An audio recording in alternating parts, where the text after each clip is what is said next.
asalaamaaleykum Amady Diallo Wakam mercredi 26 février 2025 kon ñu ñëw ak yéen rek ci chronique bi ñu leen di defal bët bu set ci waxtu wi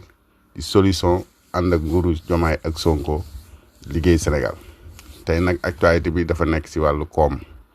muy suñu pétrole bi nga xamante ni feeñoon na sa Sangomar bi mu feeñee ak léegi nag ñuy door a def bilan lañ ci jëlee ci am koom ci wàllu alal mu ngi toll ci 595 milliards 595 milliards moom nañ ci jëlee ci diir bi nga xamante ni ñu ngi koy exploité waaye bañ ko ci jëlee lan la ci Sénégal am loolu moo mot a xalaat parce que bu ñu ko jëlee léegi ñi nga xam ne ñooy société bi frais yañ ci defoon pour ñoom exploiter ko jël nañ ci 75% jëlaat yeneen muy ñoom société bi nga xam ne moom moo koy exploiter actuellement jël na ci 80% téeméer bu nekk 80% kon xanaa 20% moo ci des SAR mi nga xamante ni mooy segg brut bi nga xamante ni moom nañ koy yóbbul cargo yi moom jël na ci 18%. xanaa léegi 2% moo ci des et pour Sénégal ak li nga xamante ni moom mooy taxes yi nga xam ne moom la SAR di fay loolu dinañ ci am bu mooy ak xanaa li nga xamante ni moom lay segg peut-être bénéfice bi ñu ci am daal pétrole brique bi nga xam ne dina ko segg mën koo jaay Sénégal prix bu yomb au lieu que mu di ko jëndi di ko jëgaani ak gaz bi kon bala ñoo sori sax ñu bàyyi leen ngeen déglu analyse yi nga xamante ni ñi nga xam ne ñoo fa nekk def nañ ko bu ko defee ñu ñëwaat. 195 milliards dañu wax ni jëlee nañ ko ci recettes yi SAR ëpp njëkk raffiné muy gulet mais 595 milliards état lan la ci moom li mu ci moom bari. c'est ça le débat c'est pas le chiffre. parce que je te fais le topo rapidement boo jëlee 595 milliards yi dañ naan compagnie bu ñu ñëwee di installé wu ñooy dépensé ñooy investir dañ ci génne 75% yi nga xamante ni moom dañ naan mooy si les coûts 75% day génn bu génne 25% yi ci des te compagnie ne man maa jël 80%. léegi yow état Petrosen jël 18% am après ñu fay la yow état say loolu taxes yi nga xamante ni war nañu ko looloo tax te yàlla def ni ñu fekk fii gars yi ni ñu lewee banque yi noonu lañu lewee compagnie gars yi li ñu def compagnie mu ëpp na $1 milliard. mais c'est ça la triste réalité. ils ont dañoo lépp compagnie yi xaalis pour vous dire que comment les gens cherchaient de l'argent partout et n'importe comment. compagnie bi nag léegi moom comme boo ko lebee moom yoon na ko ci FMI ak banque mondiale ak yooyu yaa ko leb mooy exploiter pétrole day naan léegi man li nga waroon gañe damay jël sama wàll sama bor bi nga ma amel ñun ba ñu xoolee xam ni lii bu demee pétrole dañ koy dégg duñ ci am dara. 595 milliards ay ruuf si dañ ci am. boo ci amee at ak morom ba at mi xam nga di 6 mois la. bu ci gëmoo ne état dina ci am 70 milliards gëmoo ko. C'est sur les 595 milliards. Ah ouais. Donc à quoi nous servent ces pétrole gaz lan la ñuy jar. Mais c'est pour cela que quand le Premier ministre est venu gis situation bi mu ne il faut qu'on renégocie parce que Sénégalais yi bu ñu naan am nañu pétrole am nañu gaz dañu xaar mu am njeexital ci ñoom seen facture courant seen loolu ñu xaar mais yow boo ko fekkoon mais dëgg la mais il y a le mythe du pétrole et du gaz.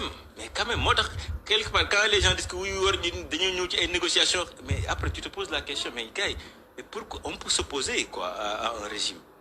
soyons rationnels quand on renégocie ba yi fi nekk à la normale kan mooy am njeexit kan mooy yëg njeexital yi tous les Sénégalais. mais yow mënoo ñëw nga gis ni lii du am ci yow njeexital nga ne da nga koy bàyyi noonu non mënoo ko. je pense qu'il faut qu'on soit rationnel. Toutes les négociations que les gens font et je me dis que hier ñu ngi ci woon ba ay 21h et quelques presque 2 fois par semaine mais les gens se battent pour que Sénégal yëg ni am na pétrole am na gaz te pour man dëkk boo amee pétrole am gaz 64 ans après les indépendances ay doomam bu ñu amul fulla ba pétrole beeg gaz bi ñu yëg ko méritoo ñu nekk Sénégal. ak la quantité qui. mais dama ne. waaw kon dégg ngeen suñu pétrole bi trou pétrole la waaye du ñu jëriñ dara parce que lii daan nañ ko wax boobu Macky Sall mu ngi fi di signé di yéeg ko wàcc ñu ne leen lii Macky Sall di signé na woo nit ñi ñu leeral ko nit ñi parce que la muy signé du baax ci askan wi parce que moom fi ñu toll nii waxuma la bor yi mu leb ci Cour des comptes bi de waaye ndekete même société yi nga xam ne dañ doon exploiter pétrole bi sax daf leen a leb ñooñu tey ji ñoom boo leen lebee dañ lay lebal mais bu ñu tànqee pétrole bi ñoom dañuy teq seeni lañ la lebal moom niñ teq tey jii ñoom ñi ngi am 80% si suñu pétrole téeméer bu nekk ñoom ñu am si juróom-ñett fukk ñun 20% yooyu dañ koy séddoo ak SAR mi nga xam ne moom mooy raffinerie li nga xamante ni moom mooy pétrole brique bi waaw léegi loolu lan la ñuy jëriñ tey jii pétrole bu doon couler ay fii ba 50 ans mënuñ see fay suñu bor waaw léegi loolu du turu am pétrole rek moom nag la nguuru Diomaye ak Sonko di nekk di jéem a négocier ak société yi nga xam ne Macky Sall moo ko signé woon te xam nga ne signature yooyu day jafe pour nga mën see dellu ginnaaw dégg nga waa ji wax na ne gouvernement bi da si nekk ba xaaju guddi di wax ak ñoom mais ñoom itam seen intérêt nañu xool ndax président bi fi nekkoon moo leen ko signé te état continuité la naam baaxul si ñun waaye ñoom itam looloo baax si ñoom kon nag tey jii suñu pétrole bi turu pétrole rek la ak gaz bi Macky Sall na mu ko négocier da ko saraxe ba pare nag waxuñu saraxe bi rek yem si mais mu société yooyu ko liggéey mu leb leen ay bor encore ñooñu di exploiter di ñu teq ay bor di jël seeni bénéfice di si boole xoolal loolu bor bi yemul rek si banque yi mu leb mais dafa leb sa société yi nga xam ne dañ doon exploiter pétrole bi pour que ëllëg bu ñuy commencer exploiter ñu mën a teq bor boobu anam kon Macky Sall ni mu piyee réew mi dafa jaaduwul côté boo laal rek am na lu mu fa teq def si jibaam dem yoonam ba tey ji mais moo tax nit ñi naan waaw pétrole bi yéen da ngeen a am sens ñëw fekk pétrole bi di xelli léegi ana xaalisu pétrole bi ana gaz bi Macky Sall fekk loon su mu xelli mais bu ñu ko fekkee mu xelli Diomaye ak Sonko te Macky Sall ma doon négocier na ko négociation bu bon ba pare ña ko doon defar itam mu leb leen xaalis ñooñu ñëw di exploiter di teq lañ leen leboon ak di teq seen intérêt ñaari teq nañuy teq fi ñu toll la leen Macky Sall leboon ci xaalis ak seen pourcentage yi ñuy teq loolu kañ lay jeex kenn xamu ko ban at lay jeex kon loolu tey jii si lañ nekk Diomaye ak Sonko di ko négocier ak ki nga xam ne mooy ministre bi yore wàllu pétrole bi di Birame Souleye Diop ñu ngi si dañ ci wax ba ay xaaju guddi waaw kon lii nag ki ko def kenn la muy Macky Sall mu ñàkk jom ñàkk fulla ñàkk fayda ñàkk jom parce que dégg naa ko démb fële sa Maroc mu ne day def panel africain ay moromu ay nitam rek yoo xam ne dañoo am ay bien fële sa Amérique xam ngeen ne président Amérique bi gannaaw bi mu dakkalee muy Trump gannaaw bi mu dakkalee alal ji nga xam ne da ko doon def ndimbal ci Afrique dafa ne léegi bépp président Afrique boo xam ne am nga fa ay bien say doom di fa jàngee nga fay yóbbu say soxna ñu fay am doom di jël ay nationalité américain et nga am fa ay bien am fa ay compte banque léegi say doom di fa faju ak di fa def yëpp nga bàyyi Afrique gi nga jiite woon en tant que yow président mu mel ni Macky Sall rek et léegi nga dem toog fa gàngu naayu loolu day dakk da koy dakkal saisir alal yooyu parce que alal yooyu nee na ñooñu moomuñu ko am na liste yi ñu génnee d'abord te moom dana si bokk moom Macky Sall am na kër Weston ay doomam yu ndaw yi ñu ngay jàng foofu ba léegi te wóor na ko ne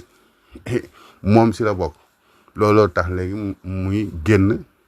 di prononcé wu noonu waaye waxul pour affaire Afrique dégg nañ dem nañ sa ba muy wax naan léegi Afrique warul toll si di tàllal loxo yow Macky Sall bu jiitu réew yi yëpp buñ melee ni yow Afrique waxuma la tàllal loxo waaye xalangu sa dana ko def di ñaan yow mi yoree réew 12 ans réew mu am pétrole gaz lépp nga jógee fa kenn mënu koo jëriñoo nga yàqati yëpp tey nga jëm taxaw sa Maroc di def panel naan Amérique et Afrique warul la nangu di tàllal loxo buñ tàllalu loxo lan lañuy def yow liy nekkoon Sénégal yow këpp nga keesu Sénégal sàcc nga li fi nekk yow Macky Sall yow mii di wax ni ñàkk jom ba bëgg de sàcc nga suuf si sàcc nga